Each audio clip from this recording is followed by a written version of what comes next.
Hello my dear YouTube family, welcome back to Neeta tarot. ಇವತ್ತು ನಾನು ಯಾವ ವಿಚಾರವಾಗಿ ರೀಡಿಂಗ್ ಮಾಡ್ತಾ ಇದ್ದೀನಿ ಅಂತ ಹೇಳಿದ್ರೆ, ಹುಣ್ಣಿಮೆ ಕಳೆದ ನಂತರ ನಿಮ್ಮ ಸಂಬಂಧಗಳಲ್ಲಿ ಏನಾದರೂ ಬಿರುಕಾಗಿದ್ದರೆ ಜಗಳಗಳಾಗಿದ್ದರೆ, ಹುಣ್ಣಿಮೆ ಕಳೆದ ನಂತರ ಆ ವ್ಯಕ್ತಿಯ ಉದ್ದೇಶ ನಿಮ್ಮ ವಿಚಾರವಾಗಿ ಏನಾಗಿರುತ್ತೆ ಅನ್ನೋದು ಇವತ್ತಿನ ರೀಡಿಂಗ್ ಆಗಿರುತ್ತೆ.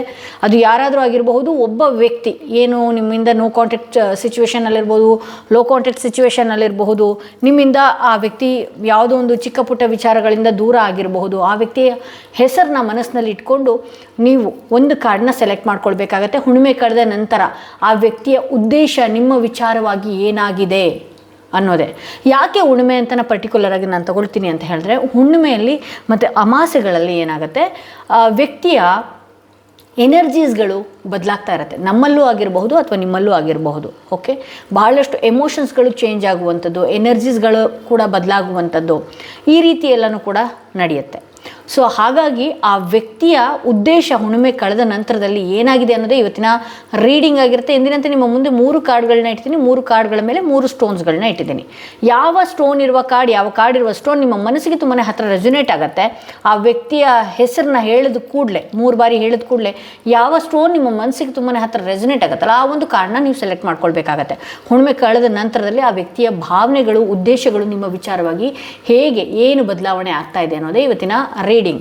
ಹಾಗೆ ಯಾರಿಗೆಲ್ಲ ಇಂಡಿವಿಜುವಲ್ ಆಗಿ ಪರ್ಸನಲ್ ಟಾರೋಡಿಂಗ್ ಸೆಷನ್ ಬೇಕು ಅನ್ನೋದಾದರೆ, ಡಿಸ್ಕ್ರಿಪ್ಷನಲ್ಲಿ ಕೊಟ್ಟಿರುವಂತಹ ನಂಬರ್ಗೆ ಮುಂಚಿತವಾಗಿ ವಾಟ್ಸಪ್ ಮುಖಾಂತರ ಆಗಿರಬಹುದು, ಕಾಲ್ಗಳ ಮುಖಾಂತರ ಆಗಿರ್ಬೋದು, ಅಪಾಯಿಂಟ್ಮೆಂಟ್ಗಳನ್ನ ನೀವು ಬುಕ್ ಮಾಡ್ಕೊಳ್ಬೇಕಾಗತ್ತೆ. ಓಕೆ, ಯಾರೆಲ್ಲ ಮೊದಲನೆಯ ಸ್ಟೋನ್ ಇರುವಂತಹ ಕಾರ್ಡ್ ಸೆಲೆಕ್ಟ್ ಮಾಡ್ಕೊಂಡ್ರಿ, ನಿಮ್ಮ ರೀಡಿಂಗ್ ನೋಡೋಣ ಏನಾಗಿದೆ ಅಂತ ಹೇಳಿ. ಯಾರೆಲ್ಲ ಈ ಸ್ಟೋನ್ ಇರುವಂತಹ ಕಾರ್ಡ್ ಸೆಲೆಕ್ಟ್ ಮಾಡ್ಕೊಂಡ್ರಿ, ಹುಣ್ಣಿಮೆ ಕಳೆದ ನಂತರದಲ್ಲಿ ಆ ವ್ಯಕ್ತಿಯ ಉದ್ದೇಶ ಏನಾಗಿದೆ ನಿಮ್ಮ ವಿಚಾರವಾಗಿ ಅನ್ನೋದೇ ಇವತ್ತಿನ ರೀಡಿಂಗ್ ಆಗಿರುತ್ತೆ. ಓಕೆ, ಇಲ್ಲಿ ಪೇಜ್ ಆಫ್ ಕಪ್ಸ್ ಬರ್ತಾ ಇದೆ. ಓಕೆ, ಎಲ್ಲನೂ ಕೂಡ ನಾನು ಎಕ್ಸ್ಪ್ಲೇನ್ ಮಾಡ್ತಾ ಹೋಗ್ತೀನಿ. ಬಹಳಷ್ಟು ಇತ್ತೀಚೆಗೆ ಆ ವ್ಯಕ್ತಿ ನಿಮ್ಮನ್ನು ಬಹಳಷ್ಟು ನೆನಪು ಮಾಡ್ಕೊಳ್ತಾ ಇರುವಂಥದ್ದು ನಾನಿಲ್ಲಿ ನೋಡ್ತಾ ಇದ್ದೀನಿ. ಹಾಗೆ ಇಲ್ಲಿ ನಿಮ್ಮ ಜೊತೆ ಮಾತನಾಡೋದಕ್ಕಾಗಿರ್ಬೋದು, ಅಥವಾ ನಿಮ್ಮ ಜೊತೆ ಇನ್ನೂ ಕೂಡ ಹತ್ತಿರ ಬರೋದಕ್ಕೆ ಈ ವ್ಯಕ್ತಿ ಒಂದಷ್ಟು ಟ್ರೈ ಮಾಡ್ತಾ ಇದ್ದಾರೆ ಅಂತ ಹೇಳಿ ಇಲ್ಲಿ ನಾನು ನೋಡ್ಬೋದು. ಓಕೆ, ಇಲ್ಲಿ ಕೆಲವೊಂದು ವಿಚಾರದಲ್ಲಿ ಒಬ್ಬ ವ್ಯಕ್ತಿಗಳು ಮದುವೆ ವಿಚಾರಕ್ಕೆ ಏನಾದರೂ ಈ ವ್ಯಕ್ತಿಯನ್ನು ಎಕ್ಸ್ಪೆಕ್ಟೇಷನ್ ಮಾಡ್ತಾ ಇದ್ದರೆ, ಆ ವ್ಯಕ್ತಿ ಮದುವೆಗೂ ಕೂಡ ಒಪ್ಪುವಂತಹ ಸಾಧ್ಯತೆ ಹುಣ್ಣಿಮೆ ಕಳೆದ ನಂತರದಲ್ಲಿ ಆ ವ್ಯಕ್ತಿಯ ಮನಸ್ಥಿತಿ ಬದಲಾಗುವಂಥ ಸಾಧ್ಯತೆ ಇದೆ. ಹಾಗೆ ಇಲ್ಲಿ ಆ ವ್ಯಕ್ತಿ ಕಡೆಯಿಂದ ಒಂದಷ್ಟು ನಿಮ್ಮನ್ನು ಫೋನ್ ಮಾಡಬೇಕು, ಮೆಸೇಜಸ್ ಮಾಡಬೇಕು, ಹಾಗೆ ನಿಮ್ಮ ಫೋಟೋಸ್ಗಳನ್ನ ನೋಡ್ತಾ ಇರುವಂಥದ್ದು, ಎಮೋಷ್ನಲಿ ಅವರ ಎನರ್ಜಿ ನಿಮ್ಮೊಟ್ಟಿಗೆ ಕನೆಕ್ಟ್ ಆಗ್ತಾ ಇದೆ ಅಂತ ಹೇಳಿ ತೋರಿಸ್ತಾ ಇದೆ. ಬಹುಶಃ ಈ ಹಿಂದೆ ನೀವೇನಾದರೂ ಮೆಡಿಟೇಷನ್ಸ್ ಮಾಡಿರುವಂಥದ್ದು ಅಥವಾ ಮ್ಯಾನಿಫೆಸ್ಟ್ ಮಾಡಿರುವಂಥದ್ದು, ಈ ವ್ಯಕ್ತಿ ನನ್ನ ಲೈಫಲ್ಲಿ ಇರಬೇಕು, ನನ್ನ ಫ್ಯೂಚರ್ ಈ ವ್ಯಕ್ತಿ ಒಟ್ಟಿಗೆ ನೋಡಬೇಕು ಅನ್ನುವಂಥದ್ದು ಏನಾದರೂ ನೀವು ಮ್ಯಾನಿಫೆಸ್ಟ್ ಮಾಡಿದ್ದೀರಿ ಅಂತ ಹೇಳಿದ್ರೆ, ಆ ವ್ಯಕ್ತಿಗೆ ಈ ಹುಣ್ಣಿಮೆ ಕಳೆದ ನಂತರದಲ್ಲಿ ಅದೆಲ್ಲನೂ ಕೂಡ, ಆ ಎನರ್ಜಿ ಎಲ್ಲನೂ ಕೂಡ ಈ ವ್ಯಕ್ತಿಯಲ್ಲಿ ಕನೆಕ್ಟ್ ಆಗ್ತಿದೆ ಅಂತ ಹೇಳಿ ತೋರಿಸ್ತಾ ಇದೆ.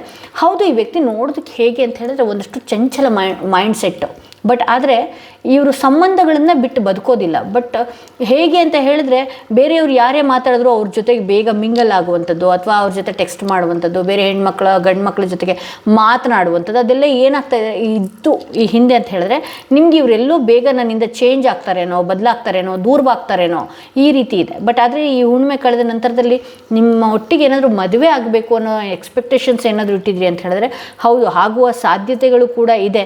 ಹಾಗೆ ಇನ್ನು ಕೆಲವ್ರ ಲೈಫಲ್ಲಿ ಈ ವ್ಯಕ್ತಿಯೊಟ್ಟಿಗೆ ಭಾಳಷ್ಟು ಸೆಲೆಬ್ರೇಷನ್ಸ್ಗಳು, ಓಡಾಟಗಳು, ಸುತ್ತಾಟಗಳು, ಹಾಗೆ ಕೆಲವು ಸಂಭ್ರಮದಲ್ಲಿ, ಅಂದರೆ ಕೆಲವೊಂದು ಸಂಭ್ರಮದ ವಾತಾವರಣದಲ್ಲಿ ನೀವಿಬ್ಬರು ಭೇಟಿಯಾಗುವಂಥದ್ದು ಕೂಡ ಇದೆ. ಹಾಗೆ ಅವರು ಇನ್ಯಾವುದೋ ಮದುವೆ ಫಂಕ್ಷನ್ಸಲ್ಲೋ ಇನ್ನೆಲ್ಲೋ ಆ ವ್ಯಕ್ತಿಗಳಿಗೆ ನಿಮ್ಮ ನೆನಪಾಗುವಂತಹ ಸಾಧ್ಯತೆಗಳು ಕೂಡ ಇಲ್ಲಿ ನಾನು ನೋಡ್ತಾ ಇದ್ದೀನಿ. ಮೇಜರಾಗಿ ಇಂಪ್ರೆಸ್ ಕಾರ್ಡ್ ಬಂತು ಅಂದರೆ ಕಾರ್ಡ್ ರೀಡಿಂಗಲ್ಲಿ ಸೂಪರ್. ಇಲ್ಲಿ ಹುಣ್ಣಿಮೆ ಕಳೆದ ನಂತರದಲ್ಲಿ ಈ ವ್ಯಕ್ತಿ ಬಹಳಷ್ಟು ನಿಮ್ಮನ್ನು ಅಟ್ಯಾಚ್ಮೆಂಟ್ ಆಗುವಂಥ ಸಾಧ್ಯತೆ, ಈ ವ್ಯಕ್ತಿಯಿಂದ ಏನಾದರೂ ನೀವು ನೋ ಕಾಂಟ್ಯಾಕ್ಟ್ ಸಿಚುವೇಶನ್ಗೆ ಹೋಗಿದ್ರಿ ಅಂತ ಹೇಳಿದ್ರೆ, ಆ ವ್ಯಕ್ತಿ ಸರಿಯಾಗಿ ನಿಮ್ಮ ಜೊತೆ ಮಾತನಾಡುವಂಥದ್ದಾಗಿರ್ಬೋದು, ಈ ಹಿಂದೆ ಇದ್ದಂತಹ ಕೋಪ ಎಲ್ಲನೂ ಕೂಡ ತಾಳ್ಮೆ ರೂಪಕ್ಕೆ ಬರುವಂಥದ್ದು. ಬಹಳಷ್ಟು ಈ ವ್ಯಕ್ತಿಯನ್ನು ನೀವೇನಾದರೂ ಕರುಣೆಯಿಂದ ನೋಡಿಕೊಂಡ್ರಿ ಅಂತ ಹೇಳಿದ್ರೆ ಬಹಳಷ್ಟು ಬೇಗ ಕರಗುವಂತಹ ಸಾಧ್ಯತೆ ಇದೆ. ಇವರ ಮುಂದೆ ಹೋಗಿ ನಾನು ಹಾಗಿರ್ತೀನಿ ಹೀಗಿರ್ತೀನಿ ಅಹಂ ಭಾವ ಏನಾದರೂ ತೋರಿಸಿದ್ರಿ ಅಂತ ಹೇಳಿದ್ರೆ, ಆ ವ್ಯಕ್ತಿ ಒಂದಷ್ಟು ನಿಮ್ಮ ವಿಚಾರವಾಗಿ ಟ್ರಿಗರ್ ಆಗುವಂತಹ ಸಾಧ್ಯತೆಗಳಿರುತ್ತೆ. ಓಕೆ, ಇಲ್ಲಿ ಬಹಳಷ್ಟು ನಾನು ಅದನ್ನು ನೋಡ್ತಾ ಇದ್ದೀನಿ. ಈ ವ್ಯಕ್ತಿನ ಒಂದಷ್ಟು ನೀವು ಸೈಲೆಂಟಾಗಿ ಹ್ಯಾಂಡಲ್ ಮಾಡಬೇಕಾಗತ್ತೆ. ಹಾಗೆ ನಿಮಗೆ ಏನು ಅನಿಸುತ್ತೆ ಅದನ್ನು ಪ್ರೀತಿಯಿಂದನೇ ಹೇಳಬೇಕಾಗತ್ತೆ. ಅಥವಾ ಅವ್ರನ್ನ ಹೀಗೆ ಸರಿ ಮಾಡಿಬಿಡ್ತೀನಿ, ಹಾಗೆ ಸರಿ ಮಾಡಿಬಿಡ್ತೀನಿ, ಈ ರೀತಿ ಯಾವುದು ಕೂಡ ಮಾಡೋದಕ್ಕೆ ಹೋಗಬೇಡಿ. ಈ ಹಿಂದೆನೂ ಕೂಡ ನಾನು ನಿಮ್ಮದೇ ಮಿಸ್ಟೇಕ್ಸ್ಗಳನ್ನ ನೋಡ್ತಾ ಇದ್ದೀನಿ. ಏನೋ ಅವ್ರನ್ನ ಬಹಳಷ್ಟು ಹಿಡಿದಿಟ್ಕೊಳ್ಳೋದಕ್ಕೋ ಅಥವಾ ಅವರು ಬೇರೆ ಏನೋ ಒಂದು ಎಮೋಷ್ನಲಿ ಬೇರೆಯವರೊಟ್ಟಿಗೆ ಮಾತನಾಡುವಂಥದ್ದು ಅಥವಾ ಅವರೆಲ್ಲೋ ಬ್ಯುಸಿಯಾಗಿರುವಂಥದ್ದು ಅಥವಾ ಚಿಕ್ಕ ಚಿಕ್ಕ ಕಾರಣಗಳನ್ನು ಬೇಗ ಲ್ಯಾಗ್ ಮಾಡಿ ನೀವಿಬ್ಬರು ದೂರ ಆಗಿರೋದನ್ನು ನಾನು ನೋಡ್ತಾ ಇದ್ದೀನಿ. ಸೊ ಆ ವ್ಯಕ್ತಿ ಹೇಗೆ ಅಂತ ಹೇಳಿದ್ರೆ, ನೀವು ಅವ್ರನ್ನ ಎಷ್ಟು ಕರುಣೆಯಿಂದ ತಗೊಳ್ತಿರೋ ಅಥವಾ ಎಷ್ಟು ಅವ್ರನ್ನ ಪ್ರೀತಿ ಸಹನೆಯಿಂದ ತಗೊಳ್ತಿರೋ ಅಷ್ಟು ಬೇಗ ನೀವು ಅವ್ರನ್ನ ಎನ್ಕ್ಯಾಚ್ ಮಾಡಬಹುದು. ಇಲ್ಲಿ ಏಸ್ ಆಫ್ ಕಪ್ಸ್ ಬಂದಿರೋದ್ರಿಂದ ಇಲ್ಲಿ ಏನಾದರೂ ಈ ಸಂಬಂಧಗಳ ವಿಚಾರವಾಗಿ ಒಳ್ಳೆಯ ಖುಷಿಯ ಸುದ್ದಿನ ನಾನು ನೋಡ್ತಾ ಇದ್ದೀನಿ. ಹೊಸ ಮೆಸೇಜಸ್ಸನ್ನು ಇವ್ರ ಕಡೆಯಿಂದ ನಿಮಗೆ ಮೆಸೇಜ್ ಬರುವಂಥದ್ದು ನೋಡ್ತಾ ಇದ್ದೀನಿ. ಸಿಂಗಲ್ಸ್ ಏನಾದರೂ ಈ ರೀಡಿಂಗ್ನ ನೋಡ್ತಾ ಇದ್ದರೆ, ನಿಮ್ಮ ಲೈಫಲ್ಲಿ ಯಾವುದಾದ್ರೂ ಒಂದು ಬ್ರೇಕಪ್ ಆಗಿ ಹೋಗಿತ್ತು ಅಂತ ಹೇಳಿದ್ರೆ ಹೊಸದಾಗಿ ಒಂದು ಒಳ್ಳೆಯ ಫ್ರೆಂಡ್ಶಿಪ್ ಬರುವಂತಹ ಸಾಧ್ಯತೆ, ಒಂದು ಒಳ್ಳೆಯ ಪ್ರೊಫೈಲ್ ಬರುವಂತಹ ಸಾಧ್ಯತೆಗಳು ಕೂಡ ಇಲ್ಲಿ ಇದೆ ಅಂತ ಹೇಳಿ ತೋರಿಸ್ತಾ ಇದೆ. ಹಾಗೆ ಇಲ್ಲಿ ಹೈ ಪ್ರಿಸ್ಟೆಸ್ ಬಂದಿರೋದ್ರಿಂದ ಕೆಲವೊಂದು ಸಲ ನಿಮ್ಗೆ ಏನಾಗ್ತಾ ಇರುತ್ತೆ ಅಂತ ಹೇಳಿದ್ರೆ, ನಿಮಗೆಲ್ಲ ಸತ್ಯ ಗೊತ್ತಿರುತ್ತೆ ಈ ವ್ಯಕ್ತಿ ವಿಚಾರವಾಗಿ, ಈ ಸಂಬಂಧಗಳ ವಿಚಾರವಾಗಿ ಯಾವುದು ಸರಿ ಯಾವ ತಪ್ಪು ಅನ್ನೋದು ನಿಮ್ಮ ಅರಿವಿಗೆ ಬರುತ್ತೆ. ಬಟ್ ಆದರೆ ಇನ್ನೊಂದು ಕಡೆ ನೆಗೆಟಿವ್ ಆಗು ಥಿಂಕ್ ಮಾಡ್ತಾ ಇರ್ತೀರಿ. ಬಹಳಷ್ಟು ನನ್ನ ಸಂಬಂಧದಲ್ಲಿ ಆ ಥರ ಆಗುತ್ತೇನೋ, ಈ ಥರ ಆಗುತ್ತೇನೋ, ಏನೋ ಒಂದು ಗಂಟೆ ಫೋನ್ ಮಾಡಲಿಲ್ವೋ ಅಥವಾ ಅರ್ಧ ಗಂಟೆ ಮೆಸೇಜ್ ಮಾಡಲಿಲ್ವೋ, ಅದು ಎಲ್ಲೋ ಹೋಗಿಬಿಡುತ್ತೆ ನಿಮ್ಮ ಯೋಚನೆಗಳು ಅನ್ನೋದು ನಾನಿಲ್ಲಿ ನೋಡ್ಬೋದು. ಸೊ ಆಫ್ ಆ್ಯಂಡ್ ಡೌನ್ ಮನಸ್ಥಿತಿ ಬಿಡಿ. ಈ ವ್ಯಕ್ತಿಯ ವಿಚಾರವಾಗಿ ಅವ್ರು ಏನೇ ತಪ್ಪುಗಳನ್ನು ಮಾಡ್ತಾ ಇದ್ರೂ ಕೂಡ ಒಂದಷ್ಟು ತಾಳ್ಮೆಯಿಂದ ವೆಯ್ಟ್ ಮಾಡಿ, ತಾಳ್ಮೆಯಿಂದ ಇರಿ. ಓಕೆ, ತಾಳ್ಮೆಯಿಂದ ಇದ್ದಷ್ಟು ಕೂಡ ಈ ವ್ಯಕ್ತಿಯ ವಿಚಾರವಾಗಿ ನಿಮಗೆ ಬಹಳಷ್ಟು ಏನು ಎಮೋಷ್ನಲಿ ಕನೆಕ್ಟ್ ಆಗಿರ್ಬೋದು ಅಥವಾ ಈ ವ್ಯಕ್ತಿಯಿಂದ ನಿಮಗೆ ಒಳ್ಳೆಯ ಸುದ್ದಿ ಆಗಿರ್ಬೋದು ಅಥವಾ ಅವರೇ ನಿಮ್ಮ ಕಡೆಗೆ ವಾಲುವಂತಹ ಸಾಧ್ಯತೆಗಳಿದೆ. ಅಂಗಲಾಚುವಂಥದ್ದು, ಬೇಡುವಂಥದ್ದು ಅಥವಾ ಅವ್ರು ಮಾಡುವಂತಹ ತಪ್ಪುಗಳನ್ನು ತುಂಬ ರೆಸ್ಟ್ರಿಕ್ಟ್ ಮಾಡುವಂಥದ್ದು, ಅದು ಯಾವುದು ಕೂಡ ಮಾಡೋದಕ್ಕೆ ಹೋಗಬೇಡಿ. ಯಾಕೆಂದರೆ ಇಲ್ಲಿ ಕಾರ್ಡ್ಸ್ಗಳಲ್ಲಿ ಮೇಜರ್ ಕಾರ್ಡ್ಸ್ಗಳು ಬಂದಿದೆ. ಮೇಜರಾಗಿ ಆ ವ್ಯಕ್ತಿಯ ಭಾವನೆಗಳು ನಿಮ್ಮ ವಿಚಾರವಾಗಿ ಈ ಹಿಂದೆ ನೀವು ಎಷ್ಟು ಅಂಗಲಾಚಿದ್ರಿ ಅಥವಾ ಬೇಡ್ಕೊಂಡಿದ್ರಿ, ಆ ವ್ಯಕ್ತಿಯನ್ನು ಎಷ್ಟು ಮಿಸ್ ಮಾಡ್ಕೊಂಡಿದ್ರಿ, ಅದೆಲ್ಲನೂ ಕೂಡ ಅವರ ಮನಸ್ಸಿಗೆ ಬರುವಂತಹ ಸಾಧ್ಯತೆಗಳಿದೆ. ಹಾಗೆ ಇದೇ ವರ್ಷದ ಒಳಗಡೆನೆ ಇಲ್ಲಿ ಸನ್ ಕಾರ್ಡ್ ಔಟ್ಕಮ್ ಬಂದಿರೋದ್ರಿಂದ ಇದೇ ವರ್ಷದ ಒಳಗಡೆನೆ ನಿಮ್ಮಿಬ್ಬರ ನಡುವೆ ಏನಾದರೂ ಬಹಳಷ್ಟು ಅಂತರವಾಗಿದ್ದರೆ ಮತ್ತೆ ಒಂದಾಗುವಂತಹ ಸಾಧ್ಯತೆಗಳು ಕೂಡ ಇಲ್ಲಿ ನೋಡ್ತಾ ಇದ್ದೀನಿ. ಅವರೇ ನಿಮ್ಮ ಹತ್ರಕ್ಕೆ ಬರುವಂತಹ ಸಾಧ್ಯತೆಗಳು ಕೂಡ ನೋಡ್ತಾ ಇದ್ದೀನಿ. ಇಲ್ಲಿ ಅವರು ಬಂದಾಗ ನೀವು ಹಳೆಯ ವಿಚಾರನ ಲ್ಯಾಗ್ ಮಾಡುವಂಥದ್ದು, ಹಾಗೆ ಕೆಟ್ಟ ಕೆಟ್ಟ ಆಲೋಚನೆಗಳನ್ನು ನಿಮ್ಮ ತಲೆಯಲ್ಲಿ ಇಟ್ಕೊಂಡು ಅದನ್ನು ಅವ್ರ ಹತ್ರ ನೀವು ತೋರಿಸ್ಕೊಳ್ಳುವಂಥದ್ದು. ದಯವಿಟ್ಟು ಇದನ್ನು ನಿಲ್ಲಿಸಬೇಕಾಗತ್ತೆ. ಇಲ್ಲಿ ಮಧ್ಯದಲ್ಲಿ ಏಸ್ ಆಫ್ ಕಪ್ಸ್ ಬಂದಿರೋದ್ರಿಂದ ಹೊಸದ ರೀತಿಯಲ್ಲಿ ಮಾತನಾಡುವಂಥದ್ದು, ಹೊಸ ವಿಚಾರಗಳನ್ನು ಅವ್ರಿಗೆ ಹೇಳುವಂಥದ್ದು ಅಥವಾ ಅವ್ರು ಏನು ಹೇಳ್ತಾ ಇದ್ದಾರೆ ಅದನ್ನು ಕೇಳುವಂಥದ್ದು, ಈ ರೀತಿ ಎಲ್ಲ ನೀವು ಮಾಡಬೇಕಾಗತ್ತೆ. ಉಣ್ಮೆ ಕಳೆದ ನಂತರದಲ್ಲಿ ಈ ವ್ಯಕ್ತಿಯ ಭಾವನೆಗಳು ನಿಮ್ಮ ಹತ್ರ ಬರುವಂತಹ ಸಾಧ್ಯತೆಗಳೇ ಹೆಚ್ಚಾಗಿ ನೋಡ್ತಾ ಇದ್ದೀನಿ. ಮೇಜರ್ ಕಾರ್ಡ್ಸ್ಗಳು ಎಲ್ಲನೂ ಕೂಡ ಪಾಸಿಟಿವ್ ಆಗಿ ಬಂದಿರೋದ್ರಿಂದ ನಿಮ್ಮಿಬ್ಬರ ಸಂಬಂಧ ಮರಳಿ ಒಂದಾಗುವಂತಹ ಸಾಧ್ಯತೆಗಳಿದೆ. ಹಾಗೆ ಏನಾದರೂ ಜಗಳಗಳು ಕಿರಿಕಿರಿಗಳು ಆಗ್ತಾ ಇದ್ದರೆ ನಿಮ್ಮ ಬಗ್ಗೆ ನಿಮ್ಮ ನಿಜವಾದ ಭಾವನೆಗಳು ಕೂಡ ಆ ವ್ಯಕ್ತಿಗೆ ತಿಳಿಯುವ ಸಾಧ್ಯತೆಗಳು ಕೂಡ ಇದೆ ಅಂತ ಹೇಳಿ ತೋರಿಸುತ್ತೆ. ಓಕೆ, ಯಾರೆಲ್ಲ ಸೆಕೆಂಡ್ ಸ್ಟೋನ್ ಸೆಲೆಕ್ಟ್ ಮಾಡ್ಕೊಂಡ್ರಿ, ಯಾರೆಲ್ಲ ಈ ಸ್ಟೋನ್ ಇರುವಂತಹ ಕಾರ್ಡ್ ಸೆಲೆಕ್ಟ್ ಮಾಡ್ಕೊಂಡ್ರಿ, ನಿಮ್ಮ ರೀಡಿಂಗ್ ನೋಡೋಣ ಏನಾಗಿದೆ ಅಂತ ಹೇಳಿ. ಓಕೆ, ಆ ವ್ಯಕ್ತಿಗೆ ನಿಮ್ಮ ಪರ್ಸನ್ ಯಾರ ವಿಚಾರವಾಗಿ ಈ ರೀಡಿಂಗ್ನ ನೋಡ್ತಾ ಇದ್ದೀರಿ ಅವರಿಗೆ ನಿಮ್ಮ ವಿಚಾರವಾಗಿ ಹುಣ್ಣಿಮೆ ಕಳೆದ ನಂತರದಲ್ಲಿ ಯಾವ ರೀತಿ ಭಾವನೆಗಳು ಬದಲಾಗ್ತಾ ಇದೆ ಅನ್ನೋದೇ ಇವತ್ತಿನ ರೀಡಿಂಗ್ ಆಗಿರುತ್ತೆ. ಓಕೆ,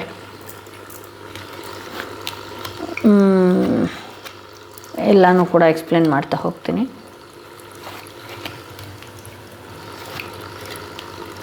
ಓಕೆ, ಇಲ್ಲಿ ಫಸ್ಟ್ ಕಾರ್ಡ್ ಹ್ಯಾಂಗ್ಡ್ ಮ್ಯಾನ್ ಬಂದಿದೆ. ಸ್ಟ್ರಕ್ ಆಗಿದ್ದಾರೆ ನಿಮ್ಮ ವಿಚಾರವಾಗಿ.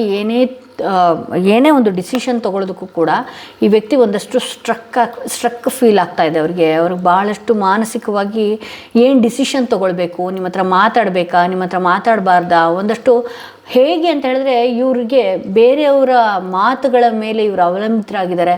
ಒಂದು ರೀತಿ ಟ್ರ್ಯಾಪ್ ರೀತಿಯಾಗಿ ಇದ್ದಾರೆ ಇವರು. ನಿಮ್ಮ ಫೀಲಿಂಗ್ಸ್ಗಳು ಮನಸ್ಸಲ್ಲಿ ಇದ್ರೂ ಕೂಡ ನಾನು ಯಾಕೆ ಈ ರೀತಿ ಮಾಡ್ತಾ ಇದ್ದೀನಿ ಅನ್ನೋದು ಕೂಡ ಈ ವ್ಯಕ್ತಿಯ ಮೈಂಡ್ನಲ್ಲಿಲ್ಲ. ಬಹಳಷ್ಟು ಆತಂಕಕ್ಕೊಳಗಾಗುವಂಥದ್ದು, ಟೆನ್ಷನ್ಸ್ಗಳಿರುವಂಥದ್ದು, ನಿಮ್ಮ ಜೊತೆಗೆ ಮಾತನಾಡೋದಕ್ಕೆ ಈ ಹಿಂದೆ ಎಷ್ಟು ಧೈರ್ಯವಾಗಿ ಮಾತನಾಡುವಂಥದ್ದು ಅಥವಾ ಹಿಂದೆ ಇದ್ದಂತಹ ರೀತಿ ಫೀಲಿಂಗ್ಸ್ಗಳು ಬರ್ತಾ ಇಲ್ಲ. ನಾನು ಯಾಕೆ ಈ ರೀತಿ ಆಗಿದ್ದೀನಿ ಅನ್ನೋದು ಕೂಡ ಅವರಿಗೆ ಗೊತ್ತಾಗ್ತಾ ಇಲ್ಲ. ಒಂದು ರೀತಿ ಪಾಸ್ ರೀತಿ ಆಗ್ತಾ ಇದ್ದಾರೆ. ಓಕೆ, ಇಲ್ಲಿ ನಿಮಗೇನಾದರೂ ನೀವು ಈ ವ್ಯಕ್ತಿಗೆ ಮೆಸೇಜಸ್ಗಳು, ಫೋನ್ ಕಾಲ್ಸ್ಗಳು ಮಾಡ್ತಾ ಇದ್ದಾರೆ, ಇವ್ರು ಯಾವ ರೀತಿ ಇಗ್ನೋರ್ ಮಾಡ್ತಾರೆ ಅಂತ ಹೇಳಿದ್ರೆ ಅದನ್ನು ಡಿಲೇ ಮಾಡ್ತಾರೆ, ಇಗ್ನೋರ್ ಮಾಡ್ತಾರೆ. ಆ ರೆಸ್ಪಾನ್ಸ್ ನಿಮಗೆ ಈ ಮುಂಚೆ ಥರ ಈ ವ್ಯಕ್ತಿ ರೆಸ್ಪಾನ್ಸ್ ಕೊಡದೇ ಇರೋದ್ರಿಂದ ನಿಮ್ಗೆ ಏನಾಗ್ತಾ ಇದೆ, ಮೈಂಡೇ ಬ್ಲಾಕ್ ಆಗ್ತಾ ಇದೆ. ಈ ವ್ಯಕ್ತಿ ಎಲ್ಲೋ ನನ್ನಿಂದ ದೂರ ಆಗೋಗ್ತಾರೇನೋ, ಈ ರೀತಿ ಎಲ್ಲ ಒಂದು ರೀತಿ ಟೆನ್ಷನ್ಸ್ಗಳಲ್ಲಿ ಈ ವ್ಯಕ್ತಿ ಇದ್ದಾರೆ ಅಂತಲೇ ಹೇಳುತ್ತೆ. ಹಾಗೆ ನಿಮ್ಮಿಂದ ದೂರ ಸರಿಯೋದಕ್ಕೆ ಹುಣ್ಣಿಮೆ ಕಳೆದ ನಂತರದಲ್ಲೂ ಕೂಡ ಈ ವ್ಯಕ್ತಿಯ ಮೈಂಡ್ ಸೆಟ್ ಹೇಗಿದೆ ಅಂತ ಹೇಳಿದ್ರೆ ನಿಮ್ಮಿಂದ ದೂರ ಸರಿಯುವಂತಹ ಪ್ರಯತ್ನಗಳೇ ಈ ವ್ಯಕ್ತಿ ಮಾಡ್ತಾ ಇದ್ದಾರೆ ಅಂತಲೇ ತೋರಿಸುತ್ತೆ. ಹೇಗೆ ಅಂತ ಹೇಳಿದ್ರೆ ಅವರಿಗೆ ಈ ಹುಣ್ಣಿಮೆಯಲ್ಲಿ ಕಳೆದ ನಂತರದಲ್ಲೂ ಕೂಡ ಅವರ ಮನಸ್ಸು ಬಹಳನೇ ಭಾರ ಅನ್ಸೋದಕ್ಕೆ ಶುರುವಾಗ್ತಾ ಇರೋದು, ಅಥವಾ ಏನಾಗ್ಬಿಡುತ್ತೋ ಈ ಸಂಬಂಧದಲ್ಲಿ, ಅಥವಾ ಬೇಡ ಯಾಕೆ ಬೇಕು ನನಗೆ ರಿಸ್ಕ್ಗಳು ಅಂತ ಹೇಳಿ ಸಿಚುವೇಶನ್ಸ್, ಆ ಪಾಸ್ಟಲ್ಲಿ ನಡೆದಿರುವಂತಹ ಸಿಚುವೇಶನ್ಸ್ಗಳು ಇವರ ಮತ್ತು ನಿಮ್ಮ ಮಧ್ಯದಲ್ಲಿ ಬಹಳಷ್ಟು ಅಂತರ ತಗೊಳ್ತಾ ಇದೆ. ಬೇಡಪ್ಪ, ನನಗೆ ಇವರಿಂದ ನಾನು ರಿಲೀಸ್ ಆಗಬೇಕು, ಇವರಿಂದ ನಾನು ದೂರ ಹೋಗಬೇಕು, ನನಗೆ ಯಾಕೆ ಬೇಕು ಆ ಕಿರಿಕಿರಿ. ಇನ್ಯಾವತ್ತೋ ನಡೆದಿರುವಂತಹ ಇನ್ಸಿಡೆಂಟ್ಗಳು ಬಹಳಷ್ಟು ಇವರ ಮೈಂಡ್ಗೆ ಹೊಕ್ಕಿದೆ. ದೂರ ಹೋಗೋದಕ್ಕೆ ಇವರು ಪ್ರಯತ್ನ ಪಡ್ತಾ ಇದ್ದಾರೆ ಅಂತ ಹೇಳಿ ತೋರಿಸ್ತಾ ಇದೆ. ಹಾಗೆ ಇಲ್ಲಿ ಒಂದು ರೀತಿ ನಿಮ್ಮಿಬ್ಬರ ಸಂಬಂಧದಲ್ಲಿ ಯಾವ ರೀತಿ ಆಗಿದೆ ಅಂದರೆ, ಇಲ್ಲಿ ನೀವು ಬ್ಲ್ಯಾಂಕ್ ಆಗಿದ್ದೀರಿ, ಅವರು ಬ್ಲ್ಯಾಂಕ್ ಆಗಿದ್ದಾರೆ. ಬಟ್ ನಿಮ್ಮ ಮನಸ್ಸಿಗೆ ಅನ್ನಿಸ್ತಾ ಇದೆ ಇವ್ರು ದೂರ ಹೋಗಿ ಇವರು ನೆಮ್ಮದಿಯಾಗಿದ್ದಾರೆ ಅಂತ ಹೇಳಿ. ಬಟ್ ದೂರ ಹೋದರೂ ಕೂಡ ಇವರು ನೆಮ್ಮದಿಯಾಗಿಲ್ಲ. ಕೆಲವೊಂದು ಸಲ ಇವರ ಕೆಲಸದಲ್ಲೂ ಕೂಡ ಬಹಳಷ್ಟು ನಿಧಾನ ಆಗ್ತಾ ಇದೆ. ಇವ್ರಿಗೇನಾದರೂ ಹಣಕಾಸಿನ ವಿಚಾರದಲ್ಲಿ ಬಹಳಷ್ಟು ಪ್ರಾಬ್ಲಮ್ಸ್ಗಳು ಇದೆ ಈ ವ್ಯಕ್ತಿಗೆ. ಈ ಸಂಬಂಧಗಳ ವಿಚಾರದಲ್ಲಿ ಅವ್ರು ಡಿಸ್ಟರ್ಬ್ ಆಗಿದ್ದಾರೆ. ಬಟ್ ಆದರೆ ನಿಮ್ಮ ಮುಂದೆ ಆ ವ್ಯಕ್ತಿ ತೋರಿಸ್ಕೊಳ್ತಾ ಇಲ್ಲ. ಸ್ಟ್ರಕ್ ಫೀಲ್ ಆಗ್ತಾ ಇದೆ. ನಿಮ್ಗೆ ಅನಿಸ್ಬೋದು ಈ ವ್ಯಕ್ತಿ ಏನೋ ನೋ ಕಾಂಟ್ಯಾಕ್ಟ್ ಆದ ತಕ್ಷಣವೇ ಅಥವಾ ಈ ವ್ಯಕ್ತಿ ನಿಮ್ಮಿಂದ ದೂರ ಆಗಿದ್ದ ಕೂಡಲೇ ನಿಮ್ಗೆ ಅನಿಸುತ್ತೆ ಇವ್ರು ನೆಮ್ಮದಿಯಾಗಿದ್ದಾರೆ, ಇವ್ರು ಆರಾಮಾಗಿದ್ದಾರೆ, ಇವ್ರಿಗೇನು ಟೆನ್ಷನ್ ಇಲ್ಲ, ಈ ರೀತಿ ನಿಮ್ಗೆ ಅನ್ನಿಸ್ತಾ ಇದೆ. ಬಟ್ ಆದರೆ ಅವ್ರಿಗೆ ಹೇಗೆ ಅಂತ ಹೇಳಿದ್ರೆ ಕೆಲವೊಂದು ಸಲ ಏನೂ ಇಲ್ಲ ನನ್ನ ಹತ್ರ, ನನಗೆ ಯಾಕೆ ನನ್ನ ಲೈಫಲ್ಲಿ ಯಾಕೆ ಈ ರೀತಿ ಆಗ್ತಾ ಇದೆ, ಈ ರೀತಿ ಒಂದು ರೀತಿ ಟೆನ್ಷನ್ಸ್ಗೊಳಗಾಗ್ತಾ ಇದ್ದಾರೆ. ಇಲ್ಲಿ ಏನು ಗೊತ್ತಾ, ಈ ವ್ಯಕ್ತಿಯ ವಿಚಾರವಾಗಿ ಕೆಲವೊಂದು ಸಲ ಕರುಣೆಯಿಂದ ಹೋದಾಗ ಕರುಣೆಯಿಂದ ಇರ್ತಾರೆ. ಬಟ್ ಕೆಲವೊಂದು ಸಲ ಈಗೋಗಳನ್ನು ತೋರಿಸೋದು, ಕೆಲವೊಂದು ಜವಾಬ್ದಾರಿಗಳು ಇವರನ್ನ ಕಟ್ಟಹಾಕುವಂಥದ್ದು. ಈ ಪಾಸ್ಟಲ್ಲೂ ಕೂಡ ಬಹಳಷ್ಟು ಕಷ್ಟಪಟ್ಟು ಮುಂದೆ ಬಂದಿರುವಂತಹ ವ್ಯಕ್ತಿ, ಮುಂದೆ ಬರ್ತಾ ಇರುವಂತಹ ವ್ಯಕ್ತಿ, ಇವರು ಲೈಫಲ್ಲಿ ಏನೋ ಒಂದು ಮಾಡಬೇಕು ಅನ್ನುವಂತಹ ಗೋಲ್ ಇದೆ. ಕೆಲವೊಂದು ಈ ಸಂಬಂಧಗಳ ವಿಚಾರವಾಗಿ ಈಗಲೂ ಕೂಡ ಆ ವ್ಯಕ್ತಿ ಒಂದು ರೀತಿ ಬ್ಲ್ಯಾಂಕ್ ಆಗಿದ್ದಾರೆ, ಒಂದಷ್ಟು ಸ್ಟ್ರಕ್ ಆಗಿದ್ದಾರೆ. ಮುಂದೆ ಹೆಜ್ಜೆ ಇಡೋದಕ್ಕೂ ಕೂಡ ಏನೋ ಒಂಥರ ಭಯ, ಆತಂಕಗಳು. ಅವರು ಏನೇ ನಿಮ್ಮಿಂದ ನೋ ಕಾಂಟ್ಯಾಕ್ಟ್ ಸಿಚುವೇಷನಲ್ಲಿ ಇದ್ರೂ ಕೂಡ ಯಾರೇನು ಅಂದ್ಕೊಳ್ತಾರೋ ಏನೋ ಈ ಫೀಲ್ನಲ್ಲೇ ಈಗಲೂ ಕೂಡ ಇದ್ದಾರೆ. ಅವ್ರು ನೆಮ್ಮದಿಯಾಗಿಲ್ಲ ಅಂತಲೇ ನಾನು ಹೇಳ್ಬೋದು. ನಿಮ್ಗೆ ಅನ್ನಿಸ್ಬೋದು ದೂರದಿಂದ ಅವರು ನೆಮ್ಮದಿಯಿಂದ ಇದ್ದಾರೆ, ಅಥವಾ ನನ್ನ ಫೋನ್ ಹಂಗಾದ್ರೆ ನನ್ನ ಫೋನ್ ಯಾಕೆ ರೆಸ್ಪಾನ್ಸ್ ಮಾಡ್ತಾ ಇಲ್ಲ, ನನ್ನ ಮೆಸೇಜಿಗೆ ಯಾಕೆ ರೆಸ್ಪಾನ್ಸ್ ಮಾಡ್ತಾ ಇಲ್ಲ, ಅವ್ರು ಹಂಗಾದ್ರೆ ಬೇರೆಯವ್ರ ಜೊತೆಗೆ ಚೆನ್ನಾಗಿದ್ದಾರೆ, ಅಥವಾ ಅವ್ರ ಲೈಫಲ್ಲಿ ಇನ್ನೇನೋ ನಡೀತಾ ಇದೆ. ಅವರು ಮನೆ ಒಳಗಡೆ ಕೂತ್ಕೊಂಡಿದ್ರು ಅಥವಾ ಕೆಲಸದಲ್ಲೇ ಕೂತ್ಕೊಂಡಿದ್ರು ಒಂಟಿಯಾಗಿರುವಂಥದ್ದು, ಆಗಿರುವ ಘಟನೆಗಳನ್ನು ಮೆಲುಕು ಹಾಕುವಂಥದ್ದು. ಹೇಳಿದ್ನಲ್ಲ, ನಿಮ್ಮ ಲೈಫಲ್ಲೂ ಕೂಡ ಅವ್ರ ಲೈಫಲ್ಲೂ ಕೂಡ ಒಂದು ರೀತಿ ಗ್ರಹಣದ ರೀತಿ. ಬಟ್ ಗ್ರಹಣ ಸರಿದ ಮೇಲೆ ಆ ಕತ್ಲು ಕೂಡ ದೂರ ಆಗುತ್ತೆ, ಒಳ್ಳೆಯ ಬೆಳಕು ಬರುವಂಥ ಸಾಧ್ಯತೆ ಇರುತ್ತೆ. ಹಾಗಾಗಿ ಇಲ್ಲಿ ಬೇರೆಯವರು ಕೂಡ ಇವ್ರಿಗೆ ಏನು ಮಾಡ್ತಾಯಿದ್ದಾರೆ, ಡಿಸ್ಟರ್ಬ್ ಮಾಡ್ತಾಯಿದ್ದಾರೆ. ಅವರ ಪಾಸ್ಟ್ ವಿಚಾರವಾಗಿ ನೆನಪು ಮಾಡೋದು, ಅಥವಾ ಅವ್ರ ಲೈಫಲ್ಲಿ ಅವ್ರು ತಪ್ಪೇ ಮಾಡದೇ ಇದ್ರೂ ಕೂಡ ಬಿಟ್ಟು ಅಡ್ವೈಸ್ಗಳನ್ನ ಮಾಡುವಂಥದ್ದು, ಅಯ್ಯೋ ಹಾಗಲ್ಲ ಹೀಗಲ್ಲ ಅಂತ ಬೇರೆ ರೀತಿ ಗಾಸಿಪ್ಸ್ಗಳನ್ನ ಮಾಡುವಂಥದ್ದು ಇವ್ರಿಗೆ ಇಲ್ಲಿ ಮಾನಸಿಕವಾಗಿ ಕುಗ್ಗಿಸ್ತಾ ಇದೆ ಅಂತ ಹೇಳಿ ತೋರಿಸ್ತಾ ಇದೆ. ಅಗೇನ್ ಇಲ್ಲಿ ನಾನು ಹೇಳ್ತಾ ಇದ್ದೀನಲ್ಲ, ಇಲ್ಲಿ ಸ್ಯಾಟ್ರನ್ ಕಾರ್ಡ್ಸ್ಗಳನ್ನ ನೋಡ್ತಾ ಇದ್ದೀನಿ, ರಾಹು ಕಾರ್ಡ್ಸ್ಗಳನ್ನ ಜಾಸ್ತಿ ನಾನು ನೋಡ್ತಾ ಇದ್ದೀನಿ. ಇಲ್ಲಿ ನಿಮ್ಮ ಜೀವನದಲ್ಲೂ ಕೂಡ ನಿಮ್ಮ ಸುತ್ತ ಎಲ್ಲ ಅದ್ಭುತವಾದಂತಹ ಕ್ಷಣಗಳೇ ನಡೀತಾ ಇದೆ, ದಿನಗಳೇ ನಡೀತಾ ಇದೆ. ಬಟ್ ಆದರೆ ಇರೋದನ್ನ ಬಿಟ್ಟು ಇಲ್ಲದೇ ಇರೋದ್ರ ಕಡೆ ಗಮನ ಕೊಡ್ತಾ ಇದ್ರಿ. ಬಟ್ ಭಗವಂತ ಇಲ್ಲಿ ಏನೋ ನಿಮ್ಮಿಬ್ಬರನ್ನ ದೂರ ಸರಿಸಿ ನಿಮ್ಮ ಲೈಫಲ್ಲಿ ಯಾವುದೋ ಒಂದು ಆಪರ್ಚುನಿಟಿ ತರುವಂತಹ ಒಂದು ಸಂದರ್ಭಗಳು ರೆಡಿ ಆಗ್ತಾ ಇದೆ. ಯಾವುದೋ ಒಂದು ನಿಮ್ಮ ಕೆಲಸದ ವಿಚಾರನೋ, ಅಥವಾ ನಿಮ್ಮ ಲೈಫಲ್ಲಿ ಇನ್ನೇನೋ ಸರಿ ಮಾಡಬೇಕು ಅಂತದ್ದೋ, ಅಥವಾ ನಿಮ್ಮ ಲೈಫಲ್ಲಿ ಇದಕ್ಕಿಂತ ಬೆಟರ್ ಆಗಿರುವಂಥದ್ದು ಇನ್ನೇನೋ ಬರುವಂಥದ್ದೋ, ಇದೆಲ್ಲನೂ ಕೂಡ ಒಂದಷ್ಟು ಸರಿ ಮಾಡುವಂತಹ ಟೈಮ್ ಇದಾಗಿದೆ ಅಂತ ಹೇಳಿ ತೋರಿಸ್ತಾ ಇದೆ. ಬಟ್ ಆದರೂ ಕೂಡ ನೀವೇನು ಮಾಡ್ತಿದ್ದೀರಿ, ಇಲ್ಲಿ ಮಂಕಾಗಿ ಕೂರ್ತಾ ಇದ್ದೀರಿ. ಆಗಿರುವಂತಹ ಟೈಮು, ಆಗಿರುವಂತಹ ವಿಚಾರ ವಿಚಾರಗಳನ್ನು ಮೆಲುಕು ಹಾಕುವಂಥದ್ದು, ಅದ್ರ ಬಗ್ಗೆ ಬಹಳಷ್ಟು ಗಮನ ಕೊಡುವಂಥದ್ದು. ನಿನ್ನೆ ಏಕೆಂದರೆ ನಿಮ್ಮಿಬ್ಬರ ನಡುವೆ ಕೆಲವೊಂದು ಎಮೋಷನ್ಸ್ ಏನಿದೆಯಲ್ಲ, ಕೆಲವೊಂದು ಟೈಮ್ಗಳಲ್ಲಿ ಮಾತನಾಡಿದಂಥದ್ದು ಅಥವಾ ಕೆಲವೊಂದು ಟೈಮಲ್ಲಿ ಅವರು ನಿಮಗೆ ಹೆಲ್ಪ್ ಮಾಡಿದಂಥದ್ದು, ಇದೆಲ್ಲನೂ ಕೂಡ ನಿಮಗೆ ಡಿಸ್ಟರ್ಬ್ ಮಾಡ್ತಾ ಇದೆ. ಮುಂದೆ ಹೆಜ್ಜೆ ಇಡೋದಕ್ಕಾಗಲಿ ಧೈರ್ಯ ಆಗಲಿ ಅದು ಸಿಗ್ತಾ ಇಲ್ಲ. ಅವರೇನಾದರೂ ಇಲ್ಲ ತುಂಬಾ ನೆಮ್ಮದಿಯಾಗಿದ್ದಾರೆ, ಅವರು ನನ್ನ ಫೋನ್ ಇಗ್ನೋರ್ ಮಾಡ್ತಾ ಇದ್ದಾರೆ, ಅವ್ರು ಆರಾಮಾಗಿದ್ದಾರೆ ಅಂತ ನೀವೇನಾದರೂ ಅಂದ್ಕೊಂಡಿದ್ರೆ ಏನೋ ಆಬ್ವಿಯಸ್ಲಿ ಅದು ತಪ್ಪು. ಏಕೆಂದರೆ ಅವರು ಇಲ್ಲಿ ನೋಡಿ ಇದನ್ನು ನನಗೇನು ಆಗ್ತಾಯಿದೆ ಅನ್ನೋದು ಕೂಡ ನಿಮ್ಮ ಜೊತೆ ಕೂತು ಹೇಳೋದಕ್ಕೂ ಆಗ್ತಾಯಿಲ್ಲ. ಆ ಮಾತನಾಡೋದಕ್ಕೆ ಹೋದರೆ ಒಂದಷ್ಟು ಟೆನ್ಷನ್ಗೆ ಒಳಗಾಗ್ಬಿಡ್ತೀನಿ ಅನ್ನುವಂತಹ ಭಯ, ಅಥವಾ ಯಾವುದೋ ಒಂದು ಕಮಿಟ್ಮೆಂಟಿಗೆ ಒಳಗಾಗ್ಬಿಡ್ತೀನಿ ಅನ್ನುವಂತಹ ಭಯ, ಅವರೇ ದೂರ ಹೋಗ್ತಾ ಇದ್ದಾರೆ ಈ ಸಂಬಂಧದಿಂದ. ದೂರ ಬೇಡ, ನಾನು ದೂರನೇ ಇರಬೇಕು. ಏಕೆಂದರೆ ಅವ್ರಿಗೆ ಧೈರ್ಯ ಇಲ್ಲ ಬಂದು ಈ ರೀತಿ ಒಂದು ಸಂಬಂಧಗಳಲ್ಲಿ ಈ ಥರ ಒಂದು ಕಿರಿಕಿರಿ ಎಲ್ಲನೂ ಕೂಡ ಮೇಂಟೈನ್ ಮಾಡುವಂತಹ ಧೈರ್ಯ ಸಾಲದೆ ಅವರೇ ದೂರ ಸರಿತಾ ಇದ್ದಾರೆ, ಅಥವಾ ಸ್ಟ್ರಕ್ ಆಗಿ ಒಂದು ಕಡೆ ಕೂರ್ತಾ ಇದ್ದಾರೆ.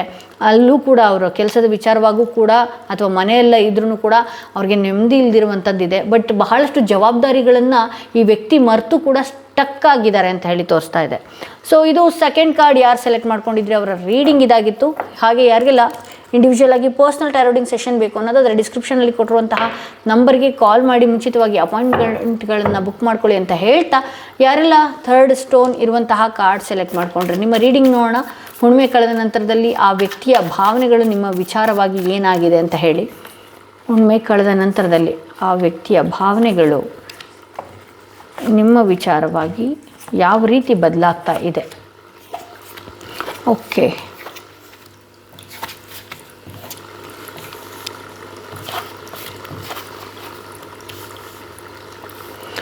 ನಾನೆಲ್ಲನೂ ಕೂಡ ಎಕ್ಸ್ಪ್ಲೇನ್ ಮಾಡ್ತಾ ಹೋಗ್ತೇನೆ. ಇಲ್ಲಿ ನಿಮ್ಮಿಬ್ಬರ ನಡುವೆ ಬಹಳಷ್ಟು ಕಿರಿಕಿರಿಗಳು, ತುಂಬ ಡಿಪ್ರೆಷನ್ಗೆ ಹೋಗಿದ್ದೀರಿ, ಬಹಳಷ್ಟು ಆ್ಯಂಗ್ಸೈಟಿ ಫೀಲ್ ಆಗುವಂಥದ್ದು, ತುಂಬ ಮಾನಸಿಕವಾಗಿ ಕುಗ್ಗುವಂಥದ್ದು, ಇದೆಲ್ಲನೂ ಕೂಡ ನಿಮ್ಮಿಬ್ಬರ ಲೈಫಲ್ಲಿ ತುಂಬಾ ನಡೀತಾ ಇದೆ ಅಂತ ಹೇಳಿ ತೋರಿಸ್ತಾ ಇದೆ.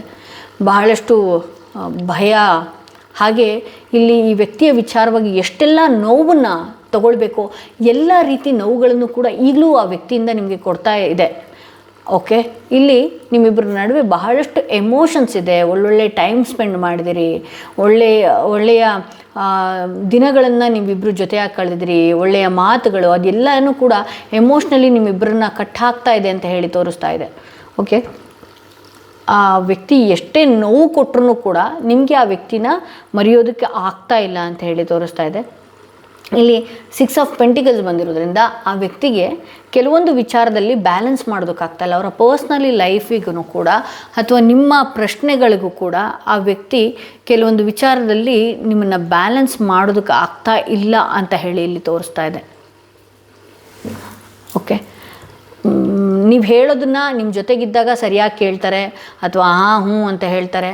ಮತ್ತು ದೂರ ಆದ ಕೂಡಲೇ ಆ ವ್ಯಕ್ತಿಯ ಮೈಂಡ್ ಒಂದಷ್ಟು ಫ್ಲಿಕ್ಚುಯೇಟ್ ಆಗುವಂಥದ್ದು, ಬಹಳಷ್ಟು ಟೆನ್ಷನ್ಸ್ಗೊಳಗಾಗುವಂಥದ್ದು, ನೀವು ಈ ರೀತಿ ಎಲ್ಲನೂ ಕೂಡ ಮಾಡ್ತಾಯಿದ್ದಾರೆ. ಬಟ್ ಆದರೆ ಹುಣ್ಣಿಮೆ ಕಳೆದ ನಂತರದಲ್ಲೂ ಕೂಡ ಅವರು ನಿಮ್ಮನ್ನು ಹೇಗೆ ಬ್ಯಾಲೆನ್ಸ್ ಮಾಡೋದು, ನಿಮ್ಮನ್ನು ಹೇಗೆ ಹ್ಯಾಂಡಲ್ ಮಾಡೋದು, ಯಾಕೆಂದರೆ ಪಾಸ್ಟಲ್ಲಿ ನಿಮ್ಮಿಬ್ಬರ ನಡುವೆ ಏನೆಲ್ಲ ಆಗಿದೆ ಅದನ್ನು ಎಲ್ಲನೂ ಕೂಡ ಸರಿಯಾಗಿ ಈಗ ಸೋತು ಮುಂದಕ್ಕೆ ಹೋದರೆ ಅಥವಾ ಅವ್ರ ಮನಸ್ಸಲ್ಲಿರೋದನ್ನ ಹೇಳ್ಕೊಂಡ್ಬಿಟ್ರೆ ನಾನು ಇಲ್ಲಿ ಚಿಕ್ಕವಳಾಗ್ತೀನೋ ಅನ್ನುವಂತಹ ಒಂದಷ್ಟು ಭಾವನೆಗಳು ಅವರ ಮೈಂಡಲ್ಲಿದೆ. ಹಾಗೆ ಇದನ್ನು ಯಾವ ರೀತಿ ತೂಗಿಸ್ಕೊಂಡು ಹೋಗಬಹುದು, ಇಲ್ಲಿ ನಿಮ್ಮಿಂದ ದೂರ ಹೋಗೋದಕ್ಕೂ ಆಗ್ತಾ ಇಲ್ಲ ಅವ್ರಿಗೆ. ಹೌದು, ಬಹಳಷ್ಟು ನಿಮಗೆ ಹರ್ಟ್ ಮಾಡಿದ್ದಾರೆ ಅಥವಾ ಆ ವ್ಯಕ್ತಿಯಿಂದ ನಿಮಗೆ ಬಹಳಷ್ಟು ನೋವು ಕೊಟ್ಟಿದ್ದಾರೆ, ಎಲ್ಲನೂ ಇದೆ.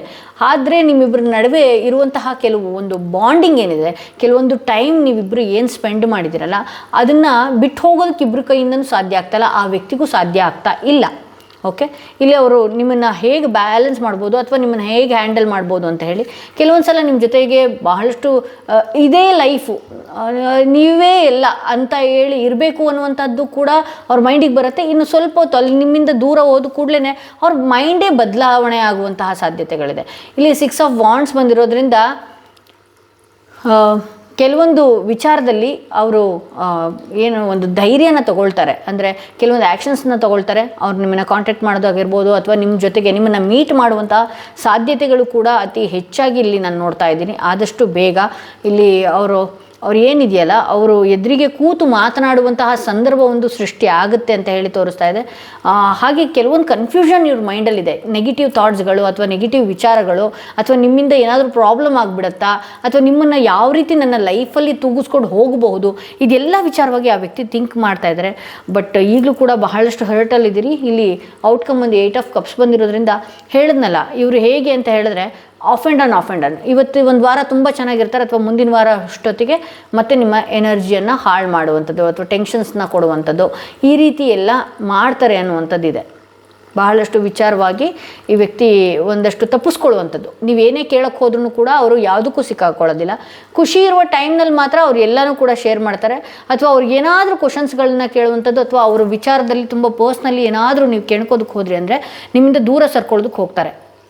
ಸೊ ಈ ವ್ಯಕ್ತಿ ಇದ್ದ ಹಾಗೆ ಇರ್ತಾರ ಅಂತ ಹೇಳಿದ್ರೆ ಇಲ್ಲ, ಅವರೊಂದಷ್ಟು ಬೇಗನೆ ಸಡನ್ನಾಗಿ ಚೇಂಜ್ ಆಗುವಂತಹ ಭಾವನೆಗಳೇ ಜಾಸ್ತಿ ಇರೋದು. ಇಲ್ಲಿ ಹುಣ್ಣಿಮೆ ಕಳೆದ ನಂತರದಲ್ಲಿ ನೀವಿಬ್ಬರು ಮೀಟ್ ಆಗುವಂತಹ ಸಾಧ್ಯತೆ ಇದೆ, ನಿಮಗೆ ಅವ್ರ ಕಡೆಯಿಂದ ಕಾಂಟ್ಯಾಕ್ಟ್ ಬರುವಂತಹ ಸಾಧ್ಯತೆ ಇದೆ. ಆದಷ್ಟು ಬೇಗವಾಗಿ ನಿಮ್ಮಿಬ್ಬರು ಕಾಂಟ್ಯಾಕ್ಟ್ ಇದೆ ಅಂತ ಹೇಳಿ ತೋರಿಸುತ್ತೆ. ನಿಮ್ಮಷ್ಟೇ ಎಮೋಷನ್ಸ್ ಇದೆ, ಬಟ್ ಆದರೆ ನಿಮ್ಮ ಕ್ವಶನ್ಸ್ಗಳಿಗೆ ಅವ್ರಿಗೆ ಆನ್ಸರ್ ಮಾಡೋದಕ್ಕಾಗಲ್ಲ, ಅಥವಾ ಅವರ ಲೈಫಲ್ಲಿ ಏನು ನಡೀತಿದೆ ಅದನ್ನು ಕೂಡ ಜೆನ್ಯೂನ್ಲಿ ಅವರು ಹೇಳ್ಕೊಳ್ಳೋದಿಲ್ಲ ಅನ್ನೋದು ಇವತ್ತಿನ ರೀಡಿಂಗಲ್ಲಿ ತೋರಿಸ್ತಾ ಇದೆ. ಸೊ ಇದು ಇವತ್ತಿನ ರೀಡಿಂಗ್ ಆಗಿತ್ತು. ಯಾರೆಲ್ಲ ಫಸ್ಟ್ ಟೈಮ್ ನನ್ನ ವಿಡಿಯೋ ನೋಡ್ತಾ ಇದ್ದೀರಿ, ಸಬ್ಸ್ಕ್ರೈಬ್ ಮಾಡೋದನ್ನ ಮರಿಬೇಡಿ. ಯಾರಿಗೆಲ್ಲ ಇಂಡಿವಿಜುವಲ್ ಆಗಿ ಪರ್ಸನಲ್ ಟಾರೋಟಿಂಗ್ ಸೆಷನ್ ಬೇಕು ಅನ್ನೋದಾದರೆ ಡಿಸ್ಕ್ರಿಪ್ಷನಲ್ಲಿ ಕೊಟ್ಟಿರುವಂಥ ನಂಬರ್ಗೆ ಕಾಲ್ ಮಾಡಿ ಮುಂಚಿತವಾಗಿ ಅಪಾಯಿಂಟ್ಮೆಂಟ್ಗಳನ್ನ ಬುಕ್ ಮಾಡ್ಕೊಳ್ಬೇಕಾಗತ್ತೆ.